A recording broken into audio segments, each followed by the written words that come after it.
ఓం అజ్ఞానం తిమిరాంధస్య జ్ఞానాంజనశలాకయా చక్షుర్గున్మిలితం येन తస్మై శ్రీగురవే నమః. శ్రీచైతన్యమనోభీష్టం స్థాపితం येन భూతలే స్వయం రూపకదా మह्यं దదాతి స్వపదాంతికం. వందేహం శ్రీగురో శ్రీయుతపదకమలం శ్రీగురూన్ వైష్ణవాంచ చ శ్రీరూపం సాగ్రజాతం సహగణ రఘునాథాన్వితం తం సజీవం సాద్వైతం సావధూతం పరిజనసహితం కృష్ణచైతన్యదేవం శ్రీరాధాకృష్ణపాదాన్ సహగణ లలితా శ్రీవిశాఖాన్వితాంశ. नमो ओम विष्णुपादाय कृष्णप्रेष्ठाय भूतले श्रीमते भक्तिवेदांत स्वामिनीति नामिने नमस्ते सरस्वती देवी गौरवाणी प्रचारिणी निर्विशेष शून्यवादी पाश्चात्य देशतारिणे वाञ्छाकल्पतरुभ्यश्च कृपा सिन्धुभ्य एव च पतितानां पावनेभ्यो वैष्णवेभ्यो नमो नमः. नमो महावदान्याय कृष्णप्रेमप्रदायते कृष्णाय कृष्णचैतन्यनाम्ने गौरतुष्ये नमः. हे कृष्णा करुणा सिन्धो दीनबन्धो जगत्पते गोपेश गोपिकान्त राधाकान्त नमोस्तुते. तप्त कांचन गौरांगी राधे वृंदावनेश्वरी वृषभानुसुते देवी प्रणमामि हरिप्रिये. नीलांचल निवासाय नित्याय परमात्मने बलभद्र सुभद्राय जगन्नाथाय ते नमः. जय श्री कृष्ण चैतन्य प्रभु नित्यानंद श्री अद्वैत गदाधर श्री वासादि गौर भक्तवृंद. हरे कृष्णा कृष्ण कृष्ण हरे हरे हरे राम राम राम हरे हरे. हरे कृष्णा कृष्ण कृष्ण हरे हरे राम राम हरे हरे. हरे कृष्ण कृष्ण हरे हरे. हरे राम राम हरे हरे. एकं शास्त्रं देवकी पुत्रगीतम् एको देवो देवकी पुत्र एव च. एको मन्त्रस्य तस्य नामानि यानि कर्मस्येकं तस्य देवस्य सेवा. हरे कृष्णा कृष्ण कृष्ण हरे हरे. हरे राम राम हरे हरे. हरे कृष्णा माताजी. हरे कृष्ण प्रभु जी. हरे कृष्णा माताजी. हरे कृष्णा उत्तमांगी माताजी. दंडवत प्रणाम भावनर माताजी. కృష్ణ కృష్ణ. హరే కృష్ణ మాతాజీ. ఓకే మాతాజీ, ఫస్ట్ చాప్టర్లో ఇవాళ 45th శ్లోకం. నేను 44 ప్రభుజీ. 44. ఓకే మాతాజీ, చెప్పమంటారా ప్రభుజీ? చెప్పండి మాతాజీ. ఉత్సన్న కుల ధర్మానం మనుష్యానం జనార్దన నరకే నియంతం వాసః భవతి తను తను సుశ్రమః. భవతీత్ అనుశుశ్రమః. భవతీత్ అనుశుశ్రమః. ఉత్సన్న కులధర్మాణం మనుష్యానాం జనార్దన నరకే నియతం వాసో భవతీత్ అన్యు అను భవతీత్ అనుశుశ్రుమః. భవతీత్ అనుశుశ్రుమః. భవతి ఇతి అనుశుశ్రుమః అన్నమాట. Okay, nice Mataji. నెక్స్ట్ మన వేణుశ్రీ మాతాజీ. హరే కృష్ణ ప్రభుజీ. హరే కృష్ణ మాతాజీ. 44 ప్రభుజీ. 44. ఓకే మాతాజీ. అహో బహత్ మహత్ పాపం కర్తం వ్యవస్థితానాం వయం యద రాజ్య సుఖలోభేన హస్తం స్వజన ముద్యత. అహో బత మహత్ పాపం కర్తుం వ్యవసితా వయం యద్ రాజ్య సుఖలోభేన హంతుం స్వజన ముద్యతాః. వెరీ గుడ్, నైస్ మాతాజీ. ఓకే మాతాజీ, మనము దీనికి వెళ్దాము. 5.12 నిన్న చదివినట్టున్నాము. 5.11 ప్రభుజీ 45 కూడా చెప్పమంటారా? చెప్పండి మాతాజీ. అహో బాతం మహాపాపం లేదు ప్రభుజీ, ప్రాక్టీస్ అవుతాను ప్రభుజీ. అంటే ప్రాక్టీస్ అయిన పొద్దున రెండును కొంచెం. అహో బత మహత్ పాపం కర్తుం వ్యవసితా వయం యద్ రాజ్య సుఖలోభేన హంతుం స్వజన ముద్యతాః. ఓకే మాతాజీ. ఓకే. సో నిన్న 5th చాప్టర్లో 11th శ్లోకం చదువుకున్నాము. కాయేన మనసా బుద్ధ్యా కైవలైరింద్రియపి యోగిన కర్మ కుర్వంతి సంజ్ఞం త్యక్త్యాత్మశుద్ధయే అటువంటి శ్లోకాన్ని చదువుకున్నాం. సో ఏమిటి? యోగులు ఆసక్తిని విడిచి ఏమంటున్నాడు కృష్ణుడు? కేవలం ఆత్మశుద్ధి, మన ఆత్మని శుద్ధి చేసుకోవడానికి మనం ఇప్పుడు చేసే ప్రయత్నం అంతా కూడా అదే. అంటే ఆత్మని క్లీన్ చేసుకుంటున్నాము. యుగ యుగాలలో కోటి జన్మలలో మన ఆత్మ మీద పేరుకుపోయినటువంటి మలినం ఎంత గట్టిగా పేరుకుపోయిందంటే దాన్ని విడదీయడం అనేటువంటిది చాలా కష్టం అనిపిస్తున్నది మనకి. కాబట్టి దాన్ని విడదీయము అంటే ఆత్మని స్వచ్ఛంగా చేసుకోవడానికి ఓన్లీ కృష్ణ భావనామృతంలో కృష్ణ నామస్మరణ వలన మనకి అది శుద్ధి అవుతుందన్నమాట. సో మనం ఇంతకుముందు కలియుగంలో నామ సంకీర్తనం ఎందుకు అంటే హరేర్నామ హరేర్నామ హరేర్నామ కేవలం కలౌ నాస్తేవ నాస్తేవ నాస్తేవ గతిరన్యథ అన్నాడు. అంటే ఈ యుగానికి ఓన్లీ ఒకటే మంత్రము హరినామ స్మరణము. ఆ హరినామ స్మరణం వల్ల మనకి కోటి కోటి జన్మాల్లో పేరుకుపోయినటువంటి పాపాల పుట్ట మన ఆత్మని ఆవరించి ఉన్నదన్నమాట. అది ఎప్పుడైతే మనం క్లీన్ చేసుకుంటామో అప్పుడు ఆత్మ యొక్క నిజమైనటువంటి స్థితి మనకి తెలుస్తుందన్నమాట. అది తెలిసినప్పుడు మనం ఏం చేస్తామంటే భగవంతుని వైపు మొగ్గు చూపుతాము. సో యోగులు అది ఎన్నో సంవత్సరాల తర్వాత, ఎన్నో జన్మల తర్వాత వాళ్ళకి ఆ జ్ఞానోదయం అయ్యి వాళ్ళు ఏం చేస్తారంటే ఆసక్తిని విడిచిపెట్టేస్తారు. ఇంకా అనవసరము, ఇంకా ఈ లోకాల యొక్క తీరు, ఈ లోకంలో ఉన్నటువంటి కోరికలు, ఈ లోకంలో ఉన్నటువంటి బాధలు, నిన్న అనుకున్నాం కదా 3 బాధలు. అదేమిటి? 3 తాపాలు, ఆది దైవిక్, ఆది భౌతిక్, ఆది ఆధ్యాత్మిక్. ఇవన్నీ కూడా మన దరికి రాకూడదు. ఎప్పుడైతే మనము కంప్లీట్గా వీటి నుంచి దూరంగా ఉంటామో ఎప్పుడు ఉండగలము? భగవంతుని స్మరించినప్పుడు, భగవంతుని సేవ చేసినప్పుడు. సో వాళ్ళు ఇవన్నీ వదిలిపెట్టి ఆసక్తిని వదిలిపెట్టేస్తారు. అటాచ్మెంట్, ఆసక్తి అంటే అటాచ్మెంట్, అటాచ్మెంట్ని వదిలిపెట్టేస్తారు. వదిలిపెట్టినప్పుడు ఆత్మశుద్ధి గురించి ప్రయోజనానికి ఏం చేస్తారు? కాయము అంటే మనస్సు, దేహము, శరీరము, కాయము, మనస్సు, వాక్కు, అన్ని ఇంద్రియాలు అన్నీ కూడా భగవంతునికి అర్పించేస్తారు అనేటువంటిది మనము నిన్న డిస్కస్ చేశాము. ఇందులో ఏమిటి? ఎవరైతే కృష్ణ భావనామృతంలో ఉంటారో చేసే పనులన్నిటికీ భగవంతుడే చేయిస్తున్నాడు, నాహంకర్త హరికర్త అనే భగవంతునికి శరణు వేడుతున్నారో ఆ కార్యముల యొక్క ఫలితము భగవంతుడు చేయిస్తున్నాడు కరెక్టే, కానీ ఆ చేయిస్తున్నటువంటి కర్మల మీద, ఆ ఫలితాల మీద కూడా ఆసక్తి అనేటువంటిది మనకు ఉంటుంది. ఎందుకంటే దెర్ ఆర్ 2 థింగ్స్ ఇక్కడ. ఒకటి, మనము ఏమీ స్వతంత్రంగా చేయలేము. ఎందుకు అంటే మనలో ఉన్నటువంటి కర్మేంద్రియాలు, జ్ఞానేంద్రియాలు, మనస్సు, బుద్ధి, అహంకారము అనేటువంటి అన్నీ కూడా భగవంతుని అధీనంలో ఉన్నది.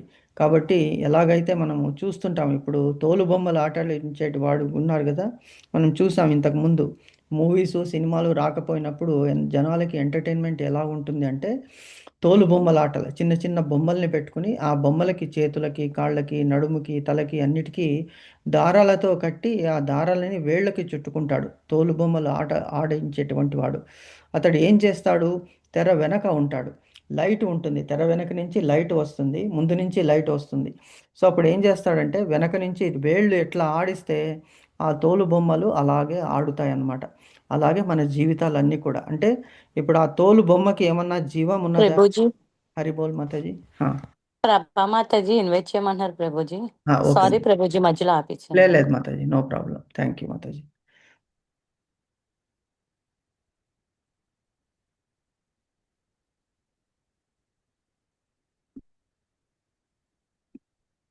ఇన్వైట్ చేశాను మాతాజీ.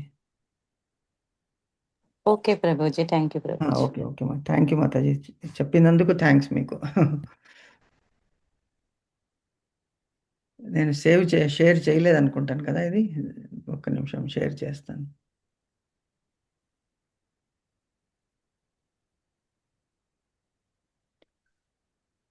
ఎందుకో జాయిన్ అవ్వలేదు ప్రభా మాతాజీ.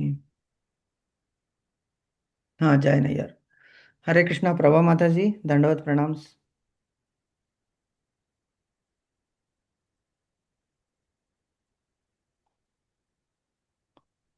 హరి బోల్ మాతాజీ. ప్రభా మాతాజీ వినిపిస్తుందండి?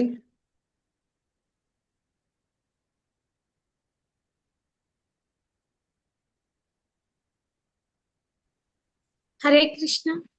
హరే కృష్ణ ప్రభా మాతాజీ వినిపిస్తుంది కదా? వినిపిస్తుంది ప్రభుజీ. సారీ ప్రభుజీ, లేట్ అయింది. ఓకే ఓకే, నో ప్రాబ్లం మాతాజీ, నో ప్రాబ్లం. జాయిన్ అవ్వడం ఇంపార్టెంట్ అంతే. Very nice.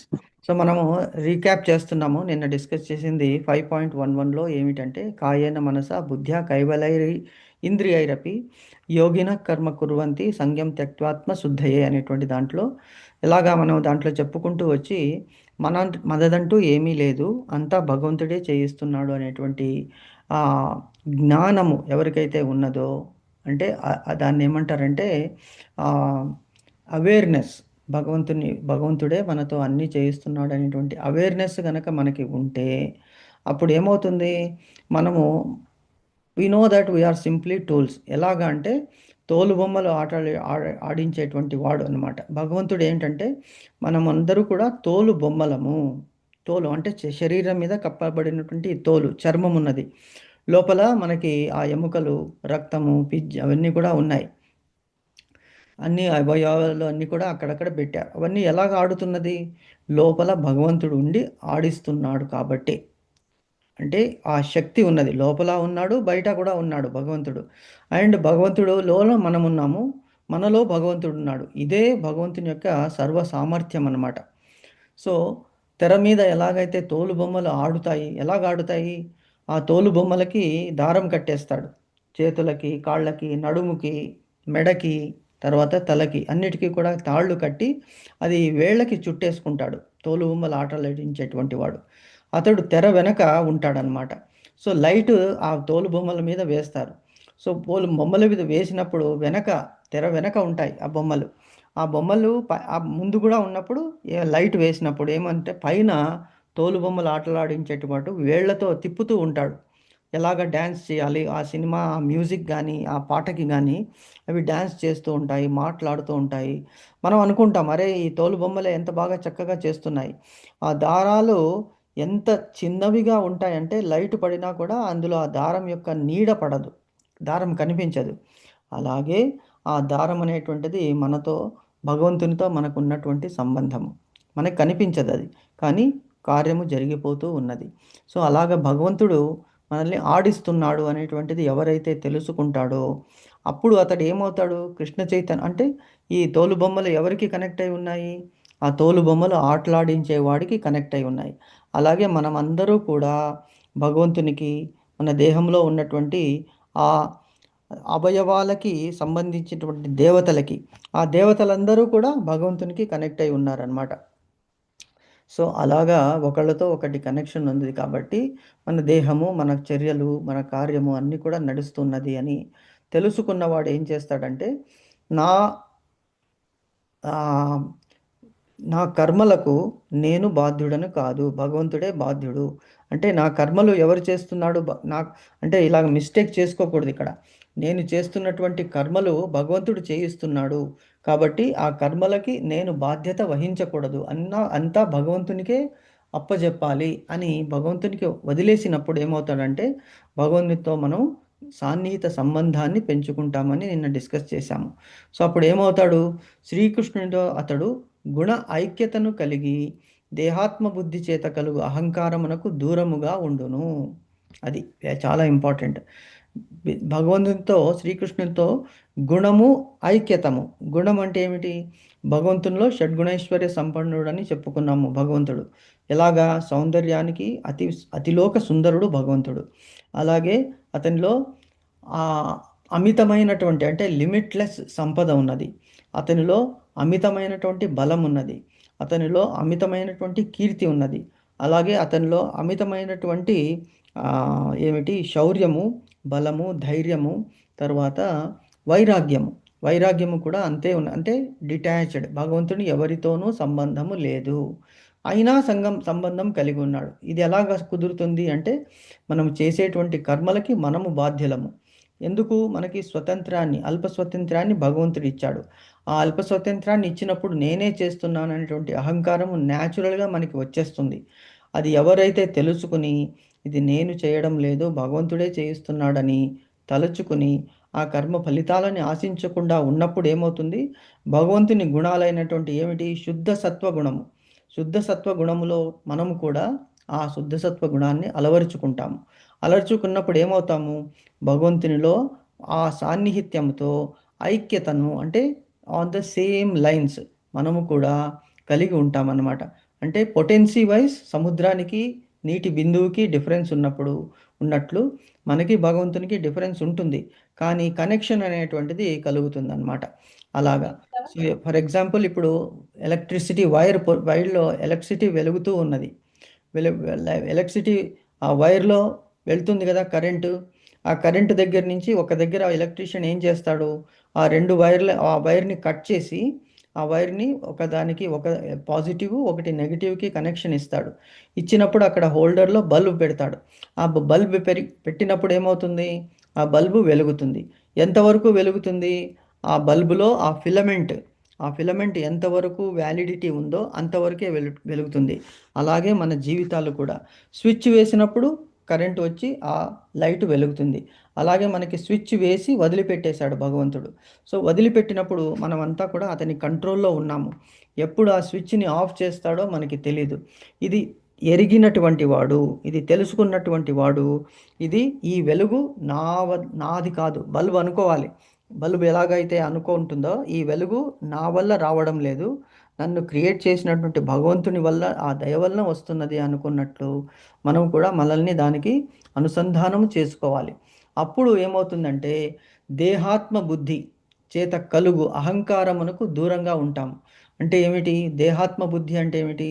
ఈ దేహమే నేను, ఇందులో ఆత్మ అనేటువంటి ఉన్న అది కూడా దేహమే. అంటే దేహము ఆత్మ వేరే కాదు అని అనుకున్నటువంటి వాడికి దేహాత్మ బుద్ధి అంటారు. అంటే నేనేనటువంటి శరీరానికి పోల్చుకుంటున్నాడు. ఈ శరీరం అనేటువంటిది టెంపరరీ అని ఎవరికైతే తెలుస్తుందో దేహము వేరు, ఆత్మ వేరు. ఈ ఆత్మకి మనము ఆహారం ఇస్తున్నాము. ఏమిటి అది? ఆ నిష్కామ కర్మ చేయడము, భగవంతునికి అర్పించడము అనేటువంటి తెలుసుకున్నప్పుడు ఏమవుతుందంటే అప్పుడు అహంకారానికి దూరంగా ఉంటాం. నేనే చేస్తున్నాను, నా వల్లనే ఎంతోమంది మనం చూస్తున్నా, నేను చేశాను కాబట్టి ఇది అయింది, నేను చెప్పాను కాబట్టి అది జరిగింది. ఇదేమిటి? నువ్వు చెప్పడం ఏమిటి, నువ్వు చేయడం ఏమిటి? అంతా నీలో ఉన్నటువంటి భగవంతుడు చేయిస్తున్నాడు అనేటువంటి ఆ జ్ఞానము నాకు లేదు. ఆ జ్ఞానము నాకు లేనప్పుడు ఏమవుతుందంటే అహంకారం వస్తుందన్నమాట. తర్వాత పైకి ఎగిరి ఎగిరి ఒక్కసారిగా కింద పడిపోతారు. అంటే అప్పుడు తెలుస్తుందన్నమాట, ఓహో ఇన్నాళ్ళు ఇది నాది కాదు. ఒక్క క్షణము చాలండి మనకి మన బ్రతుకులన్నీ కూడా నీటి బుడగలు అని ఎవరైతే ఆలోచిస్తారో. ఎందుకంటే ఇవాళ ఉన్నప్పుడు నిన్న ఉన్నట్లు ఇవాళ లేదు, ఇవాళ ఉన్నట్లు రేపు ఉండదు. మనకి ఏమిటంటే మనిషి ఏం చేస్తాడంటే ఎప్పుడూ పాత సంగతులు, అంటే భూతకాలాన్ని, గడిచిపోయిన కాలాన్ని తలుచుకుంటూ అరే ఇలాగైంది అనుకుంటూ బాధపడుతుంటాడు. తర్వాత ఫ్యూచర్, ముందు వచ్చేదాన్ని గురించి అబ్బో ముందు బాగుంటుంది, ముందు అలాగుంటుంది, మనం ప్లాన్ చేయాలి. ఇవన్నీ మన చేతిలో లేదు. ఈ పాతకాలం అంటే గడిచిపోయినటువంటి కాలము, వచ్చేటువంటి భవిష్యత్తు కాలాన్ని ఆలోచిస్తూ ఉంటాం. కానీ ప్రస్తుతము ఇప్పుడు ఉన్నటువంటిది, అందుకే దీన్ని ప్రజెంట్ అన్నారు. గిఫ్ట్ అదే వర్తమానము. దీన్ని మనము మర్చిపోయి సాక్రిఫైస్ చేస్తున్నాము. ఇవాళ ఇలాగ ఉంటున్నామంటే అది భగవంతుని కృప. సో ఇవాళ గనక మనము మంచిగా జరుపుకుంటే, అంటే ఈరోజు ఉన్నటువంటి 24 గంటల్లో మ్యాక్సిమం అవేర్నెస్ మనకి ఉన్నప్పుడు భగవంతుని మీద ఏమవుతుంది? రేపు అవుతుంది. ఇవాళ అయిపోయిన తర్వాత రేపు వచ్చినప్పుడు రేపటికి ఈరోజు ఏమవుతుంది? నిన్న అవుతుంది. అంటే నిన్న మనం ఎంత చక్కగా గడిపాము మన లైఫ్, అంటే భూతకాలము మంచిదైంది. అప్పుడు వర్తమాన కాలం కూడా నిన్నని తలుచుకున్నాం కాబట్టి అది బాగుంటుంది. వర్తమానం మళ్ళీ రేపు మళ్ళీ బాగా చక్కగా చేస్తున్నాము. మళ్ళీ ఎల్లుండి వచ్చినప్పుడు అంటే ఎల్లుండి కూడా బాగుంటుంది, రేపు కూడా బాగుంటుంది. అంటే ఆ పాజిటివ్ యాటిట్యూడ్ అనేటువంటిది ఏర్పడుతుంది అన్నమాట. సో అది ఇక్కడ చెప్తున్నాడు. ఇదే కృష్ణ చైతన్యంలోని పరిపూర్ణత్వపు స్థితి. అంటే this is the complete awareness of Shri Krishna consciousness. కృష్ణుని యొక్క అవేర్నెస్ అన్నీ భగవంతుడే చేయిస్తున్నాడని, మన సర్వస్వము భగవంతునికి అర్పించినప్పుడు. ఏది సర్వస్వం అంటే ఏమిటి? మనస్సు, బుద్ధి, కాయేన వాచ మనసేంద్రియర్వా బుద్ధ్యాత్మనావా ప్రకృతే స్వభావాత్ కరోమి యద్యత్ సకలం పరస్మై నారాయణ ఏతి సమర్పయామి. నీకే ఇచ్చిస్తున్నాము. మనస వాచ కర్మణ అన్నీ కూడా, బుద్ధి, అహంకారము, మమకారము అన్నీ కూడా నీకే ఇచ్చేస్తున్నాం భగవంతుడు. ఇచ్చేయడం ఏమిటి? మనదైతే ఇవ్వాలి, అంతా భగవంతునికే సంబంధించింది. కాబట్టి ఆ ఓనర్షిప్ అనేటువంటి యాటిట్యూడ్ నుంచి దూరంగా రావాలి. అది జరిగినప్పుడు నువ్వు ఇచ్చింది ఈ దేహము, నువ్వు ఇచ్చింది ఈ మనస్సు, నువ్వు ఇచ్చింది ఈ ఇంద్రియాలు, నువ్వు ఇచ్చినదే ఈ మొత్తం అంతా కూడా నీదే. కాబట్టి నాదేముందయ్యా స్వామి, అంతా నీదే అనుకున్నప్పుడు ఆ ఉత్కృష్టమైనటువంటి స్థితి ఏమవుతుందంటే కృష్ణ భావనామృతం అవుతుంది.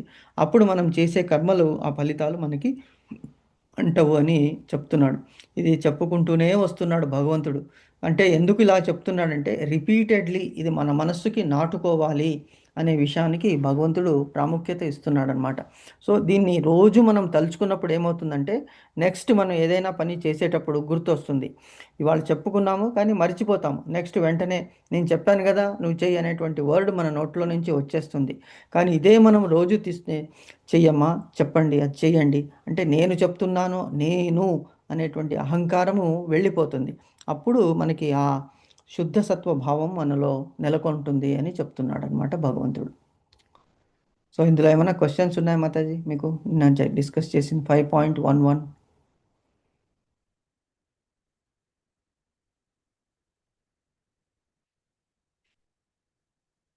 హరి బోల్. ఏం లేదు ప్రభుజీ. ఓకే మాతాజీ. ఓకే 5.12కి వెళ్దాము. యుక్తః కర్మ ఫలం త్యక్త్వా శాంతిమాప్నోతి నైష్టికీం ఆయుక్తః కామకారేణ ఫలే సక్తో నిబధ్యతే. చెప్తున్నాడు భగవంతుడు. అంటే నెక్స్ట్ అది కర్మ ఫలితాలని వదిలేసి అంతా భగవంతుడిని అనుకున్నప్పుడు ఏమి లభిస్తుంది జీవులకి అనేటువంటిది ఈ శ్లోకంలో చెప్తున్నాడు. ఏమిటి? యుక్తః కర్మ ఫలం త్యక్త్వా శాంతిమాప్నోతి నైష్టికీం అయుక్తః కామకారేణ ఫలే సక్తో నిబధ్యతే. ఒకసారి శ్లోకం చదవండి మాతాజీ. హరే కృష్ణ ప్రభుజీ. హరే కృష్ణ మాతాజీ.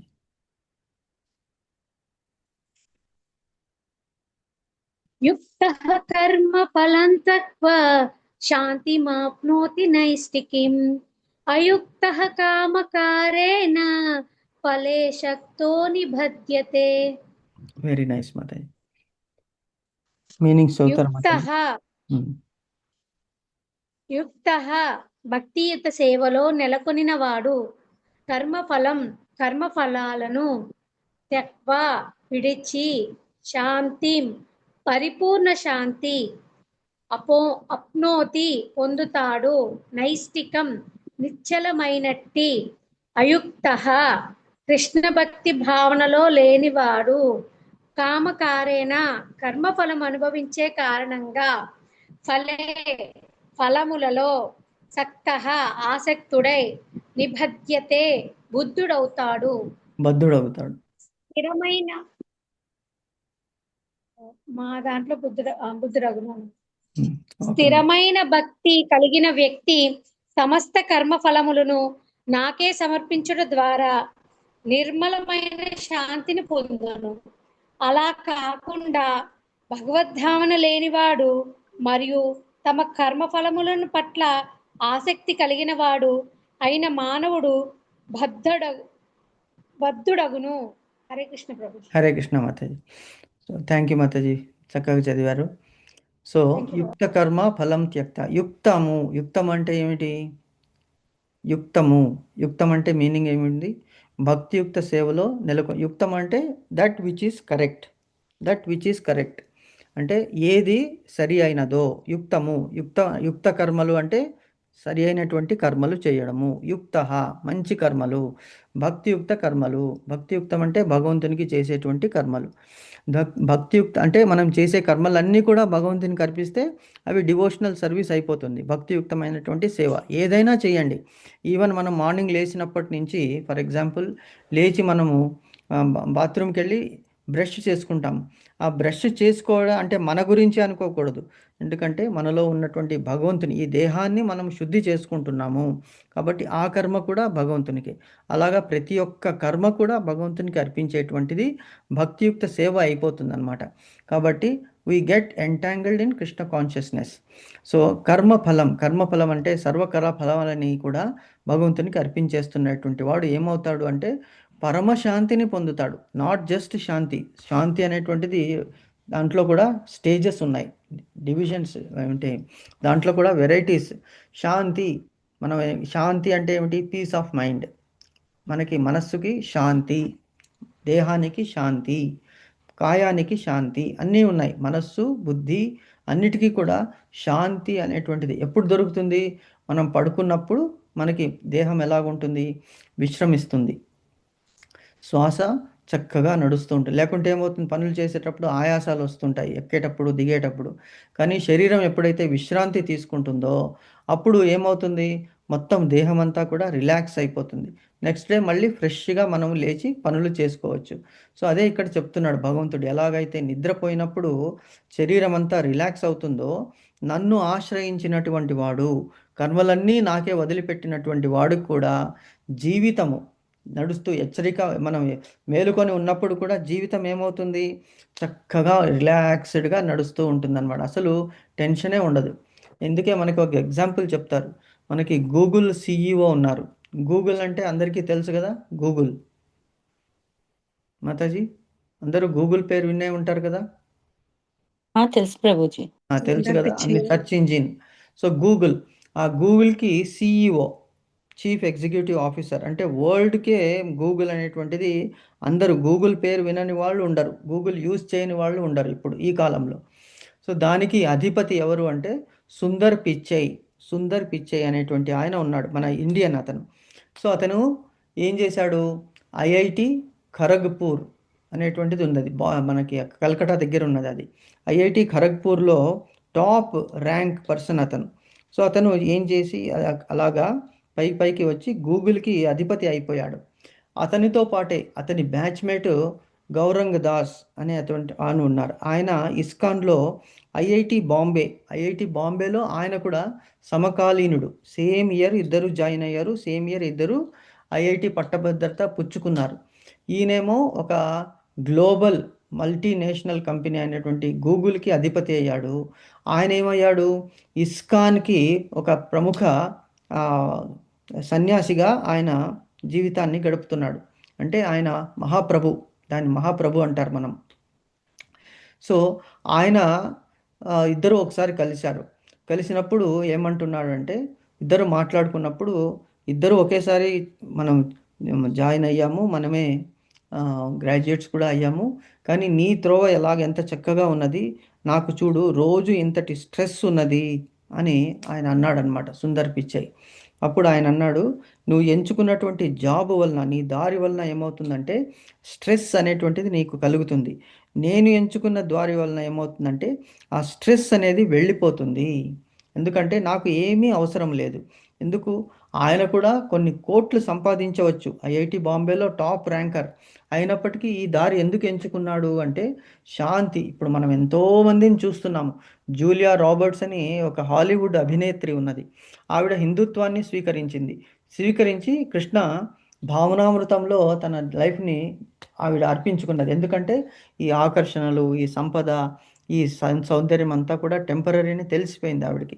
అలాగే తులసి గబ్బార్డ్ అని ఒక ఆవిడ ఇక్కడ యునైటెడ్ స్టేట్స్లో ఉన్నదన్నమాట, మంచి హై పొజిషన్లో ఉన్నది ఆవిడ కూడా అంతే, నేను హిందుత్వాన్ని స్వీకరిస్తున్నాను, ఎందుకంటే ఈ మతము సామరస్యత్వాన్ని, సహజీవనాన్ని, నలుగురికి మంచి కోరి ఆ విద్యలు అవి చెప్పుతున్నాయి. వాళ్ళ శాస్త్రాలు కానీ, వాళ్ళు నడిచే వాటి తీరు కానీ, అదే ఏమిటి, శాంతి, పీస్ ఆఫ్ మైండ్ ఇస్తున్నది అని వీళ్ళందరూ కూడా ఇది అలవరుచుకున్నారు. అంటే అటువంటి మహా మేధావులే దీన్ని అనుసరించినప్పుడు మనము తప్పకుండా ఈ అడుగు జాడలలో నడవాలి అని చెప్తున్నాడు భగవంతుడు. అంటే ఎగ్జాంపుల్స్ ఎందుకు తీసుకున్నామంటే, స్థిరమైనటువంటి భక్తి ఎవరికైతే ఉంటుందో వాడు, స్థిరమైనటువంటి భక్తి అంటే ఏమిటి, నిన్న ఎగ్జాంపుల్ ఇచ్చుకున్నాం. ఏమిటి, ఒక దీపాన్ని మనం అంటించాం, దీపాన్ని వెలిగించాం. ఆ దీపము ఎప్పుడు ప్రశాంతంగా వెలుగుతుంటుంది, ఎక్కువ గాలి లేకున్నప్పుడు కదా. ఎక్కువ గాలి లేనప్పుడు ఏమవుతుంది, అది ఒకే విధంగా ఒకే లైన్లో ఆ దీపం వెలుగుతూ ఉంటుంది. మనం ఏం చేస్తాము, ఒకవేళ గాలి ఎక్కువ వచ్చినప్పుడు ఆ దీపం మీద ఒక గ్లాస్ అనేటువంటిది ఓపెన్, పైన టాప్ ఓపెన్ ఉన్నటువంటి ఒక గ్లాస్ది బోర్లు ఇస్తాం. అప్పుడు ఏమవుతుంది, వెలుగు గాలి వచ్చినప్పటికి కూడా దీపాన్ని పైకి రాదు, పైకి వెళ్ళిపోతుంది. అలాగా మన మనస్సుని స్థిరంగా ఉంచుకోవాలి. ఈ ఆత్మ అనేటువంటి దీపాన్ని ఏం చేయాలి, భక్తి వైపు నడిపించాలి మనం. కాబట్టి స్థిరమైన భక్తి ఎవరికైతే కలిగి ఉంటుందో అటువంటి వ్యక్తి, స్థిరమైన భక్తి ఎలాగుంటుంది, ఎలాగొస్తుంది స్థిరమైనటువంటి భక్తి అంటే, భగవంతునిలో అచంచలమైనటువంటి విశ్వాసం ఉండాలి. రక్షతి ఇతి విశ్వాస, అంటే నువ్వు తప్ప ఇంకెవరూ లేరు. ఎలాగా మనము ప్రహ్లాదుణ్ణి చూడండి, గజేంద్రుణ్ణి చూడండి, ఎవరినైనా మనం ఎగ్జాంపుల్ తీసుకున్నప్పుడు నువ్వు తప్ప మాకు ఇంకొక గతి లేదు అన్నప్పుడు భగవంతునికి అప్పుడు ఆ బాధ్యత వచ్చేస్తుంది మనల్ని రక్షించేటువంటిది. అందుకే క్షిప్రం భవతి ధర్మాత్మ శాశ్వత్ శాంతిం నిగచ్చతి కౌంతేయ ప్రతి జైనైహి నమే భక్త్యా ప్రణశ్యతి అన్న భగవంతుడు అన్నాడు. అర్జున తెలుసుకో, చీ చిటిక వేసినంత టైంలో నన్ను గనక ఎవరైనా తలుచుకుంటే అతనికి నేనే రక్షణగా నిలుస్తాను. అదే ద్రౌపదీదేవిని చూడండి. ద్రౌపదీదేవి సభలో కృష్ణుని తలుచుకున్నది. వెంటనే ఆవిడికి ఆ దివ్యమైనటువంటి వస్త్రాలు నిరంతరాయంగా అంతరాయం లేకుండా అందించాడు భగవంతుడు. అలాగే ఒకటా రెండా భగవంతుడు తన భక్తులకు చేసేటువంటిది. ఆ లీలలను ఎవరైతే తలుచుకుంటూ భగవంతుని ధ్యానిస్తూ ఉంటారో వాళ్ళలో ఈ భక్తి అనేటువంటిది స్థిరంగా ఉంటుంది. లేకపోతే ఏమవుతుంది, రావడము, కష్టాలు వచ్చినప్పుడు భగవంతుని వేడుకోవడము, కష్టాలు తీరంగానే మరిచిపోయి మళ్ళీ మామూలుగా మనం ఆచరించడం జరుగుతూ ఉంటుంది. కాబట్టి స్థిరమైనటువంటి భక్తి ఎవరికైతే ఉంటుందో అతడు ఏం చేస్తాడంటే అన్ని కర్మాలు నాకే అర్పించేస్తాడు. కాబట్టి అతనికి శాంతం అనేటువంటిది ఉంది. ప్రహ్లాదుడే దానికి ఎగ్జాంపుల్. ఎన్ని కష్టాలు ఇచ్చినప్పటికీ కూడా తండ్రి అనేటువంటి హిరణ్యకశిపు ఆయన అసలు చెక్కు చెదరలేదు. ఎందుకు? భగవంతుడే చూసుకుంటాడు. ఒకవేళ నేను విషం తాగి మరణించాలి అని భగవంతుని సంకల్పం ఉంటే అలాగే కానీ, ఎందుకంటే అది భగవంతునికి ఇష్టమైనప్పుడు నేనెవరు చెప్పడం అని వదిలేశాడు. కాబట్టి అతను ప్రతి అడుగులోనూ ప్రతి స్టెప్లోనూ భగవంతుడు పాములతో కరిపించినా, ఏనుగుతో తొక్కించినా, సముద్రంలో పడవేసినా, కత్తితో నరికినా, ఎక్కడ పైన కొండల నుంచి కింద పడవేసినా కూడా అతనికి చెక్కు చెదరలేదనమాట. హిరణ్యకశిపు ఆశ్చర్యపోతాడు. ఏమిటి నువ్వు అసలు నేను కోరుకున్నానా వరము? నేను అమరత్వాన్ని నేను కోరుకున్నానా, నువ్వు కోరుకున్నావా అనేటువంటి డౌట్ వచ్చేసింది హిరణ్యకశిపునికి. నేను కదా బ్రహ్మదేవుణ్ణి కోరుకున్నాను, బయట కాదు, లోపల కాదు, పైన కాదు, కింద కాదు, పొద్దున కాదు, రాత్రి కాదని ఇన్ని మానవులు ఎవరితోనో ఇప్పుడు నీతో అంటే ఏమిటి, బతికినటువంటి వస్తువుతో కాదు, చనిపోయినటువంటి వస్తువుతో, దేనితో కూడా నేను చంపబడకూడదని కోరుకున్నానే. మరి నీకు నేను అవన్నీ ఇస్తున్నప్పటికీ నువ్వు ఇలాగా చనిపోకుండా ఉన్నావని ఆశ్చర్యపడతాడు హిరణ్యకశిపు. ఎందుకంటే అంతటి భక్తి భగవంతునికి, ప్రహ్లాదునికి తన ప్రభు అయినటువంటి ఆ నరసింహునిలో ఉన్నది, భగవంతునిలో ఉన్నది. హరి అంటాడు. ఆ భక్త ప్రహ్లాద మనం చూసే ఉంటాము సినిమా. అందులో అంటాడు కదా, ఆ పాట కూడా ఉన్నది. ఏం పాట అది? నారాయణ మంత్రం అనేటువంటి ఒక పాట ఉన్నది. ఎంత చక్కగా ఉన్నది అసలు. నారాయణ మంత్రాన్ని జపించాలి అని అతను చెప్తాడు. సో స్థిరమైనటువంటి భక్తి దానికి ఎగ్జాంపుల్ అతడు. ధ్రువ చక్రవర్తి, వీళ్ళందరూ కూడా, తర్వాత కుంతీదేవి, పాండవులు, వీళ్ళందరినీ మనం ఎగ్జాంపుల్గా తీసుకోవాలి. అప్పుడు మనకి ఆ భక్తి స్థిరంగా వస్తుంది. ఏ కష్టం వచ్చినా కూడా నువ్వున్నావు, నాకేం భయం లేదు కృష్ణ అని మనం కృష్ణునికి శరణు వేడుతున్నాం. అప్పుడు ఏమవుతుంది, ఏ పని చేసినా ఆ కర్మ ఫలితం భగవంతునికి అర్పించేస్తాం.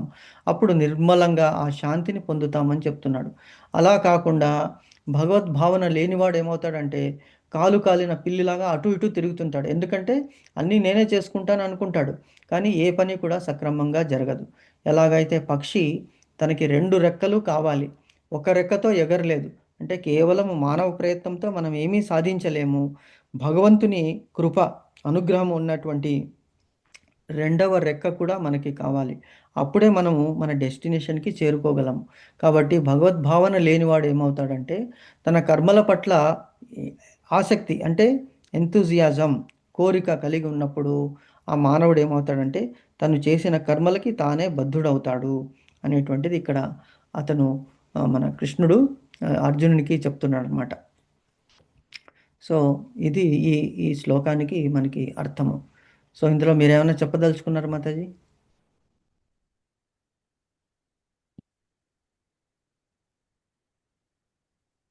హరే కృష్ణ. అంటే స్థిరమైన భక్తి అంటే ఉన్న వాళ్ళు ఎప్పుడు భగవంతుడి మీదే అన్ని, అంటే చెడు మంచి అంతా కూడా భగవంతుడికే వదిలేస్తాడా ప్రభుజీ? అవును మాతాజీ, మనం అనుకున్నది చెడు అనేటువంటిది మన మన ప్రకారంగా అది చెడు, కానీ భగవంతుని విషయంలో అది మనకి మంచిదే. మనం ఒకటి కోరుకుంటాము, కోరుకున్నది కుదరలేదు, అప్పుడు ఏమవుతుంది, అరే మనము అది మనకి మంచి కాలేదే, ఇది ఇలాగైంది కదా, ఆర్ మనకి ఎప్పుడైనా